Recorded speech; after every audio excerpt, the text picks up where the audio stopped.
हमर मोती के माला रुद्राक्ष के माला।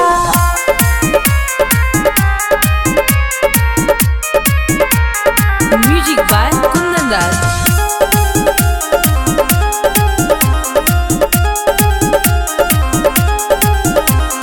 सोशल मीडिया में पूरा भइल बारे हाला घूमी बेचतारू तो कठी माला। अरे हाँ सोशल मीडिया में पूरा भइल बारे हाला घूमी बेचतारू तो कठी माला। हमार बाबे है बाबू काला माला लेली माला। ए माला में का खूबी बा? एही माला से होला सब कर भाला।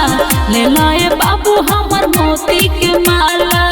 एही माला से होला सब कर भाला। ले लाए बाबू रुद्राक्ष के माला। बुझला हमर मोती के माला रुद्राक्ष के माला।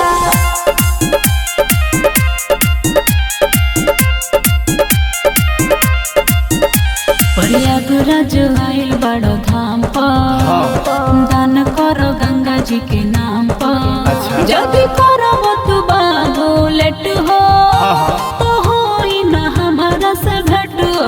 ई बात बा हरे ले लो ठीक बा। एक तरफा मूला बताव तनी कौन कोई से बताव जानी। नमः शिवाय करे से जपाला माला लेली माला। कैसे बा? एही माला से होला सब कर भाला। ले लाए बाबू हमर मोती के माला। एही माला से होला सब कर भाला। ले लाए बाबू रुद्राक्ष के माला हमर मोती के माला। अरे ले लो रुद्राक्ष के माला।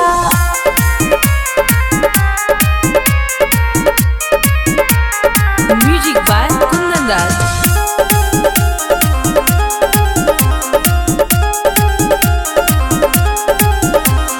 ठीक से लगाओ तनी रेट जी पेन्हाला से सुख होला सेट जी। न कवनो गरह तो के लागे तोहरा जिंदगी से दुख सारा भागे। यार कुछ कम कर द लेली। बुझला आहो हां मेरी एक दामे रट तारू रुटीना कुछ ना दाम में से घट तारू। देखो सुनो सने ही हवे न कमवाला माला लेली माला। अरे तो दे दो। एही माला से होला सब कर भाला। ले लाए बाबू हमर मोती के माला। एही माला से होला सब कर भाला।